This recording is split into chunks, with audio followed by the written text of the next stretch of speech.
भक्तगणों, अब आपको श्री दुर्गा सप्तमी में दूसरा अध्याय में देवताओं के तेज से देवी का प्रादुर्भाव और महिषासुर की सेना का वध विनियोग यह कथा यह पाठ सुनाऊंगा। आप ध्यानपूर्वक सुने। और मध्यम चरित्र के विष्णु, ऋषि, महालक्ष्मी, देवता,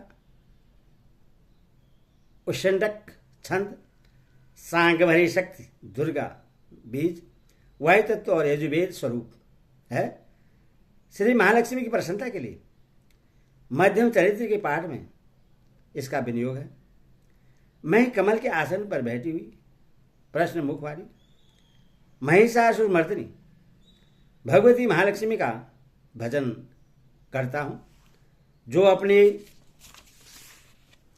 हाथों में अक्षमाला, फरसा, गदा, बाण, वज्र, पद, धनुष, कुंडिका, दंड, शक्ति, खंडक, ढाल, शंख, घंटा, मधुपात्र, शूल, पास और चक्र धारण करती है। ऋषि कहते हैं, पूर्व काल में देवताओं और असुरों में पूरे 100 वर्ष तक घोर संग्राम हुआ था। उसमें असुरों का स्वामी महिषासुर था और देवताओं के नायक इंद्र थे। उस युद्ध में देवताओं की सेना महाबली असुरों से परास्त हो गई।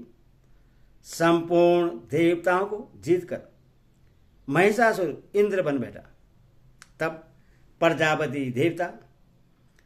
प्रजापति ब्रह्मा जी को आगे करके उस स्थान पर गए जहां भगवान शंकर और विष्णु विराजमान थे। देवताओं ने महिषासुर के पराक्रम तथा अपनी पराजय का यथावत वृत्तांत उन दोनों देवेश्वरों से विस्तार पूर्वक कह सुनाया। वो बोले, भगवान, महिषासुर सूर्य, इंद्र, अग्नि, वायु, चंद्रमा, यम, वरुण तथा अन्य देवताओं के भी अधिकार छीनकर स्वयं ही सबका अधिष्ठाता बन बैठा है। उस दुरात्मा महेश ने समस्त देवताओं को स्वर्ग से निकाल दिया है। अब वे मनुष्य की भांति पृथ्वी पर विचरते हैं। दैत्य की यह सारी करतूत हमने आप लोगों से कह सुनाए। अब हम आपकी ही शरण में आए हैं। उसके वध का कोई उपाय की सोचिए।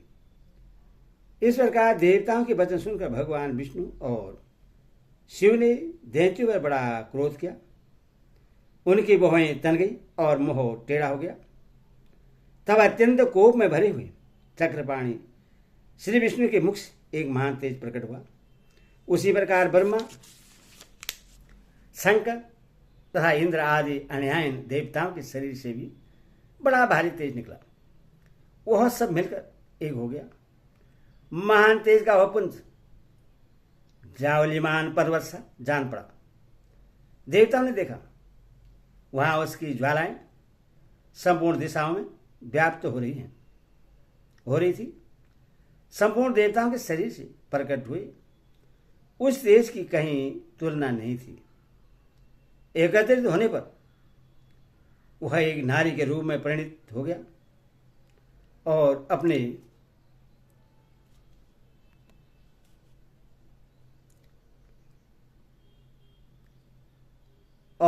प्रकाश से तीनों लोकों में व्याप्त जान पड़ा। भगवान शंकर का जो तेज था उससे उस देवी का मुख प्रकट हुआ। यमराज के तेज से उसके सिर में बाल निकल आए। श्री विष्णु भगवान के तेज से उसकी भुजाएं उत्पन्न हुई। चंद्रमा के तेज से दोनों स्तनों का और इंद्र के तेज से मध्य भाग कटि प्रदेश का प्रादुर्भाव हुआ। वरुण के तेज से जगह और पिंडली तथा पृथ्वी के तेज से नितम भाग प्रकट हुआ। ब्रह्मा के तेज से दोनों चरण और सूर्य के तेज से उनकी अंगुलियां हुई। वसुओं के तेज से हाथों की अंगुलियां और कुबेर के तेज से नासिका प्रकट हुई। उस देवी के दांत प्रजापति के तेज से और तीनों नेत्र अग्नि के तेज से प्रकट हुए। उसकी भौहें संध्या के और कान वायु के तेज से उत्पन्न हुए थे। इसी प्रकार अन्य देवताओं के तेज से भी उस कल्याणमयी देवी का आविर्भाव हुआ। तदंतर समस्त देवताओं की तेज पुंज से प्रकट हुई। देवी को देखकर महिषासुर के सताए हुए देवता बहुत प्रसन्न हुए। पिनाकधारी भगवान शंकर ने अपने शूल से एक शूल निकालकर उन्हें दिया। फिर भगवान विष्णु ने भी अपने चक्र से चक्र उत्पन्न करके भगवती को अर्पण किया। वरुण ने भी शंख भेंट किया। अग्नि ने उन्हें शक्ति दी और वायु ने धनुष तथा बाण से भरे हुए 2 तरकस प्रदान किए। सहस्त्र नेत्रों वाली देवराज इंद्र ने अपने तेज से वज्र उत्पन्न करके दिया और हिरावत हाथी से उतार कर एक घंटा भी प्रदान किया। यमराज ने कालदंड से दंड, वरुण ने पास, प्रजापति ने स्फटिक काक्ष की माला तथा ब्रह्मा जी ने कमंडलू भेंट किया। सूर्य ने देवी के समस्त रोम कोबों में अपने किरणों का तेज भर दिया। काल ने उन्हें चमकती हुई ढाल और तलवार दी। शेर समुद्र ने उज्ज्वल हार तथा कभी जीर्ण न होने वाले 2 दिव्य वस्त्र भेंट की। साथ ही उन्होंने दिव्य चूड़ामणि, 2 कुंडल, कड़े, उज्ज्वल अर्धचंद्र, सब बाहों के लिए केयूर, दोनों चरणों के लिए निर्मल निपुर, गले की सुंदर हसली और सब अंगुलियों में पहनने के लिए रत्न की बनी अंगूठियां भी दी।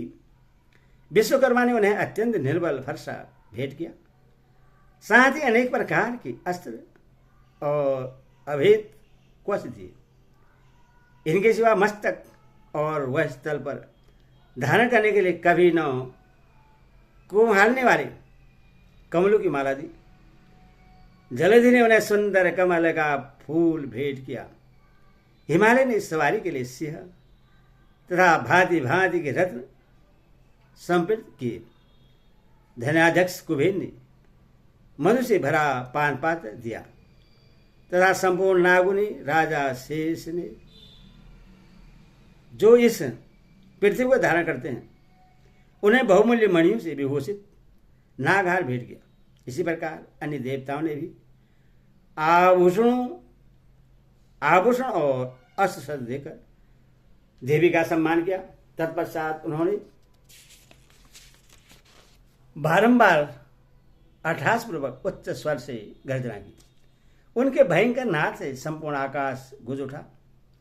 देवी का वह अत्यंत उच्च स्वर से किया हुआ सियानाद कहीं समा न सका। आकाश उसके सामने लघु प्रतीत होने लगा। उससे बड़े जोर की प्रतिध्वनि हुई, जिससे संपूर्ण विश्व में हलचल मच गया और समुद्र कांप उठे, पृथ्वी डोलने लगी और समस्त पर्वत हिलने लगे। उस समय देवताओं ने अत्यंत प्रसन्नता के साथ शिववाणी भवानी से कहा, देवी तुम्हारी जय हो। साथ ही महर्षियों ने भक्ति भाव से विनम्र होकर उनका स्तवन किया। संपूर्ण त्रिलोकी को शोभग्रस्त देकर दैत्यगण अपनी समस्त सेना को कवच आदि से सुसज्जित कर हाथ में हथियार ले सहसा उठकर खड़े हो गए। उस समय महिषासुर ने बड़े क्रोध में आकर कहा, आह, यह क्या हो रहा है।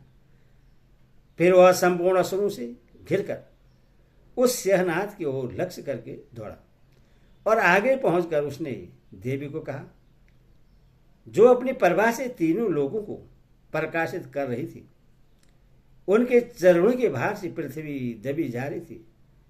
माथे के मुकुट से आकाश में रेखा से खींच रही थी तथा वह अपने धनुष की टंकार से सातों पातालों को शुद्ध किए देती थी।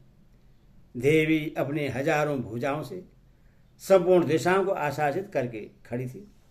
तदनंतर उनके साथ दैत्यों का युद्ध छिड़ गया। नाना प्रकार के अस्त्रों के प्रहार से संपूर्ण दिशाएं उदासित होने लगी। शिशुर नामक महान असुर महिषासुर का सेनानायक था। वह देवी के साथ युद्ध करने लगा। अन्य दैत्यों की चतुरंगिनी सेना सान लेकर चांवल भी लड़ने लगा। 60,000 रथियों के साथ आकर उद्रक नामक महादैत्य ने लोहा लिया। 1 करोड़ रथियों को सान लेकर महानु नामक दैत्य युद्ध करने लगा, जिसके रोए तलवार के समान तीखे थे।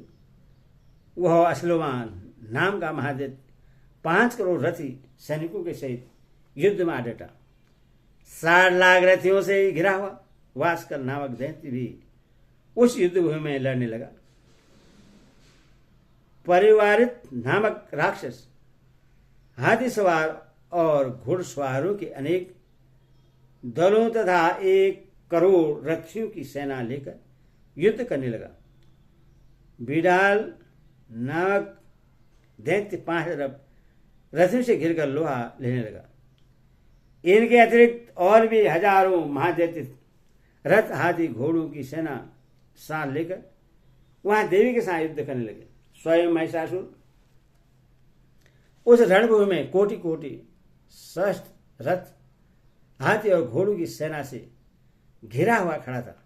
वही दैत्य देवी के साथ तोमर, भिंदपाल, शक्ति, मुसल, खंडक, परशु और पटिस आदि अस्त्र शस्त्रों का प्रहार करते हुए युद्ध कर रहे थे। कुछ दैत्यों ने उन पर शक्ति का प्रहार किया, कुछ लोगों ने 5 फेंके तथा कुछ दूसरे दैत्यों ने खंड प्रहार करके देवी को मार डालने का उद्योग किया।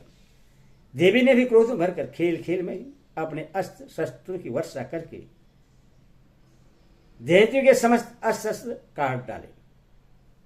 उनके मुख पर परिश्रम या थकावट का रंग रच मात्र चिन्ह नहीं था।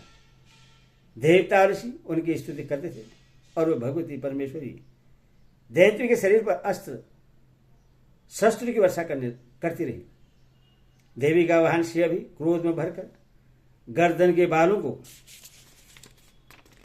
हिलाता हुआ असुर की सेना में इस प्रकार बिचरने लगा, मानो वनों में दवानल फैल रहा हो। रणभूमि में दैत्यों के साथ युद्ध करती हुई अंबिका देवी ने जितने निश्वास छोड़े वे सभी तत्काल सैकड़ों हजारों गणों के रूप में प्रकट हो गए और परशु, भिंदीपाल, खंडक तथा पटिस आदि अस्त्रों द्वारा असुरों का सामना करने लगे। देवी की शक्ति से बड़े हुए वे गण असुरों का नाश करते हुए नगाड़ा और शंख आदि बाजे बजाने लगे। उस संग्राम महोत्सव में कितने ही गण मृदुक बजा रहे थे। तथा देवी ने त्रिशूल से, गदा से, शक्ति से, वर्षा से और खंडक आदि से सैकड़ों महादैत्यों का संहार कर डाला। कितनों को घंटे के भयंकर नाद से मूर्छित करके मार गिराया। बहुत तेरे दैत्यों को पास से बांधकर धरती पर घसीटा। कितने ही दैत्य उनकी तीखी तलवार की मार से 2-2 टुकड़े हो गए।